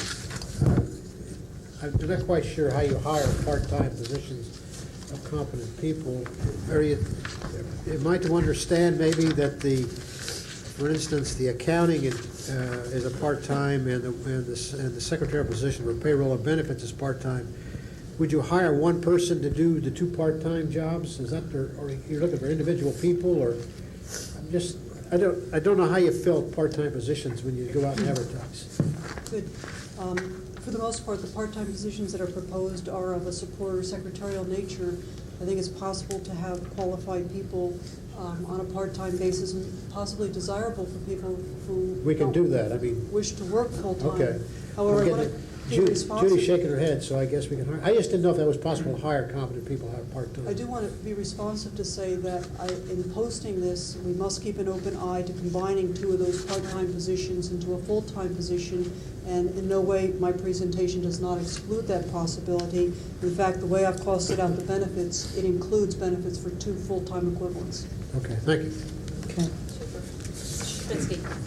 Kapinski. Carol, Is it your intention that you might want to take some of the existing staff and rededicate those people into these new positions and then fill their previous positions? Three of the existing staff, I believe, are definitely rising to a different, higher level. The other staff, it would not be a promotion for them to go into these positions. Okay. A lot of the automation that was in this report, and it was very thorough, I appreciate giving us this much detail on what you planned on doing and how you were going to do it. Is any of this incorporated with the new Penimation integration? Okay. No, it is not. This is operating basically in the vision of what I see will be happening once the new system is up and running. It does not take into consideration what I consider or call a surge period, which will have maybe increased key punching time, key punching people dedicated solely to inputting information into the new databases. This is an operational plan as opposed to a conversion plan. Okay. On that, my issue basically was you have a price tag here of $136,000, and that covers most of the title changes or the new staff creations or restorations of the former positions. My question is, there was a lot of automation in here. Are we going to have to be purchasing equipment to handle that automation? Or that's why I asked about Yes. the integration with Penimation. The answer to that is yes. The board has already authorized the software and the hardware necessary to bring forward a new financial accounting system integrated with human resources, integrated with payroll, as well as a new student accounting system. So I did not consider those capital costs in this proposal since they've already been spoken to elsewhere. Okay. The price tag is $136,000. How did you plan on funding it? The price tag on an annualized basis is $136,000. I don't want to say or advertise, but some of this money, particularly, let me put it this way, for the accounting position, controller position, some of that money will be made up from grants, because this person will be managing the grants, and we'll be charging the grants for a portion of the salary. Right. But I didn't like to state that here, and I'd like to give you the worst picture possible. And in terms of the existing staff title changes and salary adjustments, I suspect that's really not an increase of $15,000 because those positions currently earn overtime, and under the reorganization, we would not be earning overtime. Okay. I'd just like to finish by saying again, it was a very thorough report. I appreciate that kind of detail. And as far as the part-time student activities bookkeeper, if we're going forward with it, I think we should plug it in now and set the stage for what we're going to do in the future. It also gives us some opportunities possibly, should we need that particular person for other duties. Is there enough student activity to warrant the position? There is. The student activity account is approximately $1 million in small transactions. We operate it, just to give you a foresight into where we're going with this, we operate the student activities fund now in conjunction with the financial accounting system. It's oversized. The financial accounting system is very, not as friendly as it needs to be, whereas the student activities needs to be more of a checkbook type of relationship. So I will be moving in the next, I'd say 6 months, I'll be moving the student activities financing to either a Quicken or a Peachtree, PC-based, as opposed to staying on the larger. I'll be moving that apart. It would be best to have this all at the same time so that I can transition the person, have them build the accounts and so forth. But that is the vision of where I'm headed with student activities in general. All right, thank you, Madam. Thank you. Okay, Mr. O'Donnell. Carol, it's my first dealing with you. I'm impressed. Like this, I participated as a controller. I participated in many studies. Some were this. This is very good. I'm very pleased. I just have a very informative, very good job, well done.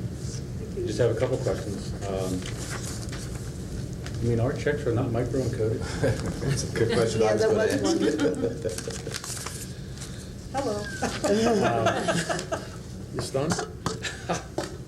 That must take a week just to put them in order. You must have fallen on the floor when you sold that. Well, I've been seeing a lot. in the last 3 months. I have a few more questions, but overall, I support this. I have some questions. What kind of controls do you have on the signatures, check signatures? The check signatures are either done by manual signature, or there's plates that are kept in a vault. Those plates are not released from the vault without specific authorization from myself to sign checks. So that the authorization for myself is to approve the payment of a bill or an invoice, and then the plate is used to sign the appropriate signatures. Let me just tell you a quick story. Wednesday before Thanksgiving, I was doing my bank rec. Somebody had 7 perfect forgeries on where I work. They were different color checks. They used a laser printer and a scanner for the magnetic ink, but it wasn't magnetic. And they got a little less than $4,000, 7 checks. So core states had to close our account. Something you might want to think about, rotating accounts. Some companies have up to 3 different accounts. Use it 1 month, then another, rotate it. Do your bank recs, and have somebody do them right away. We're pretty timely on our bank recs. As I've stated here, the school treasurer, or whatever position we identify the school treasurer position. I really need an outside set of eyes looking at those bank reconciliations and checking my cash. And you need somebody to do them. As soon as they come in the door, they stop what they're doing and do it right away because of this, because you have no idea. I just learned, and I've had to call about 150 people because of all my checks were outstanding and my checks were bouncing, and explain this story over and over and over again. Something you want to consider what kind of internal controls you have. I hear it's very common out there. This kind of stunned me a little bit. I was very surprised at that. You're only talking about a bachelor's degree and 3 years experience for your controller and paying $50,000. Is that a little high? I was thinking more in terms of $40,000 for only 3 years experience. I have put a range on it. In the summary, it said 50. I put a range from 45 to 55,000 on the controller position. And I think that the 3 years of experience, if it's the right kind of experience, is invaluable. Not-for-profit experience, GAAP accounting experience, federal state requirements for grant experience. It could be 3 years of experience from a large 6 or large 5 to be accounting firm. That to me would warrant that kind of dollars to attract the kind of experience and talent that I would expect. I agree with that, but you're not recommending a CPA though, somebody going for that? I certainly would enjoy having a CPA as a status, and I've worked with CPAs on my staff, and in some cases I found that the proper experience is so much more or equally valuable to the certification. I know how it flows around. I know what you're talking about. On page 8, you're talking about $1,200 for the school treasurer. Is this to do bank recs? Is this just to do bank recs, or is this you're going to have somebody else? Wouldn't somebody else normally, an accountant normally do your bank recs? The bank, yes. The answer is yes. The bank recs will be, first of all, they'll be automated. Right now, they're manual, pages and pages of handwritten notes to reconcile all of the banks. All the checks that are dispersed. You might get 10 pages, single space with 6 columns. Kelly did was sign checks all day. Right. So part of the improvement process is obviously the combination of the automation and then with the school treasurer making sure that my cash, taking oversight role with bank reconciliation so that cash reconciles to my general ledgers and so forth. I do have to speak with the school treasurer about this responsibility. It has not been discussed. Okay. Do you have a current set of financials? Can you produce a current set of financial statements? I can. Are all of our accounts reconciled? All of our from the balance sheet, from cash to whatever? I can say they are. I'm not clear that the bond funds have been given sufficient attention, and I can verify that and get that information to you. I know that all of our other accounts are reconciled monthly. One of the delightful things that we also found, you'll enjoy this, is since we were hand reconciling and we were not merging all of our bank accounts into one sweep account, we have separate closing dates for the payroll, which is about $4 million a month, versus payables, which is about $2 million a month, so that when you go into the sweep accounts, you can't reconcile. I'm very familiar. Very familiar. We're going to establish now that we're automating the same date of closing.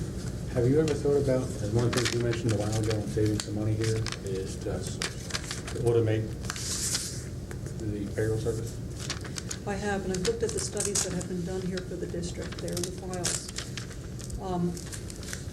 Let me be very clear. The automating of the payroll, essentially, in our circumstance, I don't want to get into boring everyone else, but automating the payroll in our circumstances is really having some outside agency run the checks for us.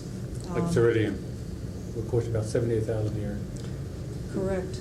Now, what we have still got to do, and we do, is we input piles and piles of timesheets. So outsourcing the payroll will cost money for the processing of those of the checks and so forth. We believe that with the administrative support from the technology group, we don't have a computer room operator. Our payroll people literally go in, load the checks onto the check printer, burst them. They had been hand folding them and putting them into envelopes for 12 to 14 hours pay period. We're automating a lot of that through equipment. There is no savings to going outside for payroll services right at this time. We would still have piles of timesheets to enter in. We would still have to reconcile the taxes, distribute the tax shelter annuities, and do all of the things that have to be done on the front end and the back end. So literally running the payroll right now is very small. I'd say it's probably every 2 weeks. It's no more than 7 hours of labor time. I think I have one more question. No, that was elsewhere. No, that's it. Again, I'm very good at things done. Job well done. Thank you. Okay, Mr. O'Donnell, you know as an elected official, you cannot apply for any of these jobs. You realize that, right? But I can take You the cannot advice. sit here and go on payroll. I quit. Okay, Mr. Mosey. Thank you. You got so many compliments, I guess I may as well. The eagle. You've done it fine. I appreciate the presentation and your candidness. It's some things that Vicki and I worked together and hope to work together again this year in finance. And there were things that we tried to pass on to other board members about some of the things that were happening in that office. You mentioned outsourcing payroll. When we were talking about back in April and May and June and talking about bringing Panimation on, I had looked into some payroll services. The history you may have is somewhat incorrect. I in fact took it upon myself to meet with the payroll company, and some of the figures you have were not correct. They have File changed. figures that I have. They have changed, you know, per check costs and so forth. Right. In fact, the night when Mr. Nyman was here and we talked about Panimation, there were 3 board members that asked him an individual question on payroll, and we all got 3 different answers. So it seemed to me that there was a reluctance on behalf of the school board to go outside with outsourcing payroll. I thought of it in 2 reasons, because it took some of the strain. They were telling us that the current system was so strained that there was possibility of it crashing, because every time we hired an employee and put them on the system, it put more of a strain on the system. But I also thought it in terms of, and you and I have talked about this, about having checks and balances. The company I talked to said about putting a modem in and even had some human resource packages that would work in conjunction with the payroll department. And I still would like you to explore that if it's out possible. Not today, but hopefully in the near future. Okay. I do like your report. I find it very complete, concise, and easy to read. I would like to point out, as far as micro-encoding checks, I couldn't believe it either. When I was so, I sold to companies. I sold checks for printing company, and I mean, even small businesses that had as many as 12 or 13 employees, the whole business, they were micro-encoded, and they had their reconciliations sheets prepared by the bank and so forth. I would just like to say that that these costs can be, you know, we're a pretty large account. Sometimes the banks will pick up these costs at no additional cost. They have to the agreed to district. do so. Good. All right, you've explored that. Very good. On page 5, you mentioned hand check sanctions are written indiscriminately without sufficient need, causing procedural chaos. Are these the checks we see on the report that Art gives us every month, voided checks? Sometimes 200, 300, 400 of them? What is that voided check entry we see every month on the Okay. financial report? Let me answer it in two steps. What I've identified is that the regular bills list has approximately $1 million of bills that are coming forward that have not yet been paid, that you're taking formal action upon. I've also identified approximately another $1 million in bills that have been paid. I call it indiscriminately, and maybe that's the wrong term.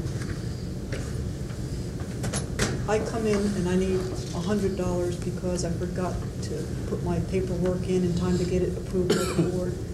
We write the check for $100 and hand it to the vendor or to the person or to the entity. So my findings were that there was no cycle of accomplishing business, that it was just like a walk-in home situation. And not to say that we don't have exceptions. We will need to pay bills by hand. The code provides the opportunity to pay for discounts for utilities, for health benefits and so forth, so as to avoid penalties and whenever it's in the best interest of the district.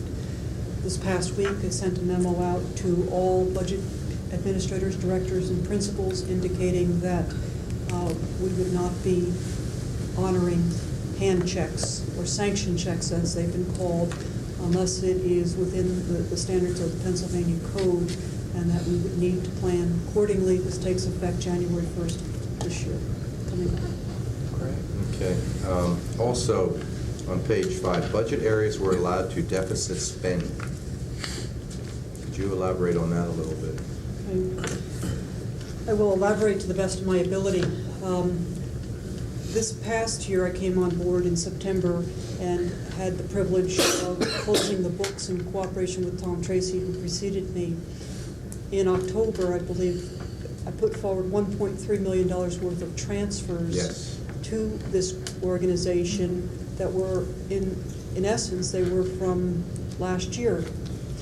And I do not feel that is the appropriate way to do business. I believe that as we identify areas that are overexpending and/or areas that are surplusing, that we ought to make a timely removal and transfer of funds from one expense area to another expense area. I have committed to making that attempt for this January. You will see, and having been privileged in the Finance Committee, we've talked about those areas that are known to be in difficulty and those areas that are known to be at this time surplusing. Yeah, I was surprised to read this because I thought that's what we were always doing, that we were bringing transfers forward in a timely fashion. And Mrs. Shear and myself, we saw that 1.3. There was no criticism of you or Mr. Tracy. We were just a little disappointed to see such a large transfer. But it is a good business practice. You do have a record and you do have some history, so you can sort of plan when certain things do become due, and there shouldn't be a massive transfer, I think, of that nature.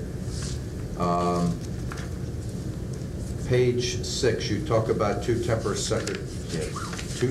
secretaries have assisted with catch-up and clerical work. Do you still plan to keep them, use those services, or if you get this reorganization, they will no longer?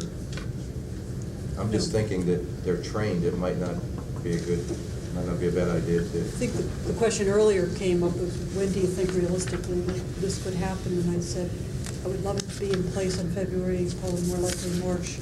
These individuals, hopefully they have been committed to us for that period of time. Right at that period of time, as we've discussed, we'll be right starting the very beginnings of the conversion period. Plus, we'll be in the middle of budget. So it's likely that those people will stay on with us as part of the conversion project. But you don't plan to keep them as part of this recommendation on page 9? No.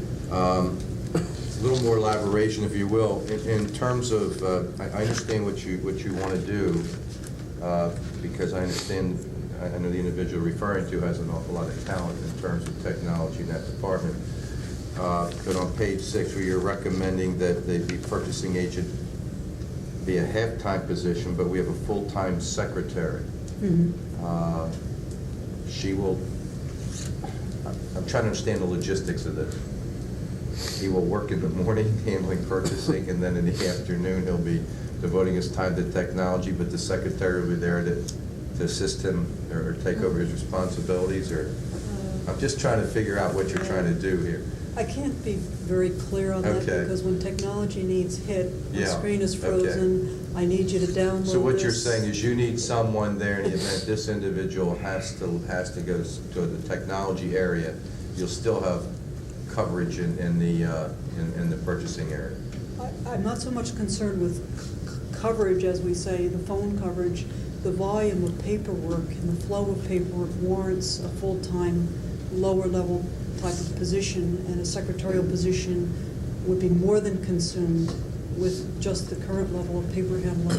So the secretary will be handling more of the paperwork.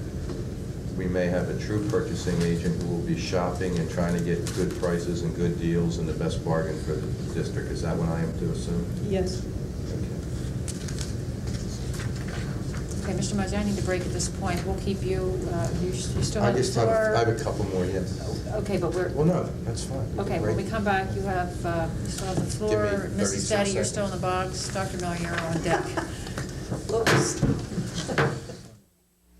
So you have the floor, and Mrs. Daddy's on deck. Thank you. In terms of the bonds, I had asked that Mr. Tracy, before he left, he was working on reconciling them and going over the bond. You say there's still some concern or some questions there? I cannot give you an intelligent answer as to the status of Okay. the bond Okay. reconciliations. But you are addressing it and looking into it? Yes. In terms of managing the bonds, when will that responsibility come into your office and come out of the facilities office? I understand right now Mrs. Derrickson is controlling the reconciliation of the bonds. Shouldn't that be a finance office function? It could be a finance office function. Mrs. Derrickson has worked very closely with me, and I don't want to leave you with the impression that she's working totally independent of me. No, I'm not. That is not the case. I'm just looking in terms of controls, which, looking at your report and in our discussions, brief discussions had in the past, I just think that should be, I'm not an accountant or bookkeeper, as you and Frank are, but I think that with the kind of money we have, and we all know is from past history, some things were done with bonds that maybe weren't according to Hoyle. And I just think that should be a finance office function. That's something that, I guess maybe I'll come back to the board with at a later time. I don't want to leave you with the misimpression. I keep saying that because I do approve bond payment after the facilities office has looked at it, recommended it for payment. It does require my specific authorization through signature, and there have been occasions that authorization has not been given. And you're satisfied right now with that flow? I am. I will look at it. Okay. Also, in terms of, on page 7, next to the last paragraph, I recommend the payroll department and benefits specialist be located in closer proximity to the human resources department. I know we haven't gotten to Mrs. Miller yet, but she's recommending that we hire 2 people tonight, or recommending we hire 2 full-time people to help the overflow in her department. Couldn't some of that work be handled by one of the people she's recommending rather than hire someone separate for your department? You've addressed the question to me, so I'll attempt to respond and not Okay. speak for Dr. Miller. Fine. The answer is no. Dr. Miller and I have been working together. There were some functions that were either not being done at all, or were not being done properly, or were being done in the wrong location for purposes of separation of duties. A lot of what she is faced with is a result of some of the things I've identified. Need to go back and stay separated from the business office and be independent and flow through the business office instead of the business office getting the source documents, making any action, taking any action, and processing any output. So I'm not going to speak for her, but my comment and my recommendation, I would like it to be given serious consideration. human resources and the payroll benefits area work very, very closely together. They need to report to separate people for purposes of internal control. However, proximity, physical location, is tantamount to facilitating better communication. Same databases are shared for the most part. It's really a flow through human resources into business operations. And quite frankly, the benefits specialist spends a fair amount of time in human resources counseling with employees or checking on some standards. So it is really a marriage that would work very well. And the other concern I have about the current location of the payroll operation is that it is in the wrong location for confidentiality. Many people come in with sensitive matters that ought not be shared with others, and at this time that's not even feasible to have any kind of confidentiality. Mr. Tracy recommended that in his exit interview. I was part of that, yeah. He was very much concerned with the logistics and the actual performance of some of the things we do with payroll. I only mentioned because I know that Mrs. Miller is requesting 2 people, and the heaviest need is for a 7-month period, and you're looking at higher. I assume this person you're talking about and putting closer proximity to the Human Resources Department is the $10,000 part-time person. No. No? And I think it's premature in that I have not discussed this enough with the administration. Okay. It's down the road for discussion, and it still needs to be discussed internally. Okay. Except for the part-timers, I'm assuming these other positions you're requesting are 12-month positions. On page 9. All of the positions The one are- full-time secretarial position of purchasing, that's a 12-month position? Yes, these are all 12-month positions. Okay. And I would like to see, I don't have a problem with giving a $5,000 increase to these 3 key people, but I would like to see names and current salaries attached, if you could make that available to the board. I believe that will be on the Human Resources agenda for the December board meeting. Okay, okay. And Mrs. Shear had mentioned earlier about sticker shock. It was sticker shock to see a $136,000 price tag for this. I had talked to Mr. Tracy, as I said, as part of the exit interview. The only thing he recommended in his letter, strongly recommended, was cross-training of the individuals in your department.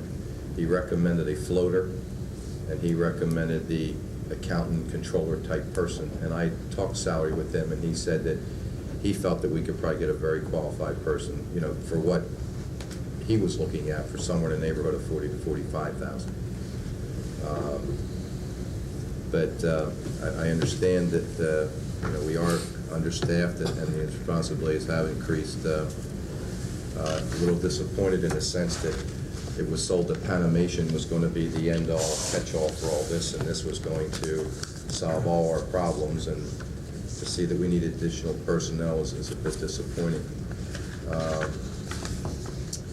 But to sum up, I think that if it's necessary, we're probably going to have to go forward, because I'm a strong advocate in terms of the finance department. As I've said before, everything we do in this district does have a price tag attached to it.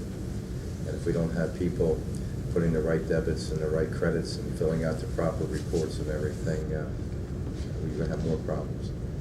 So I thank you, and I will support this. Okay, thank you, Mr. Mosey. Mr. O'Donnell, you had a backup question? Yes. First of all, I guess just a general comment.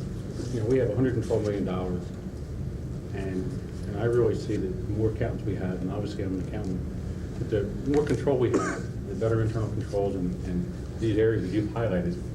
And we'd like to think that when it comes to the budget process, we'll have cleaner numbers, maybe more line items. I don't know about that process.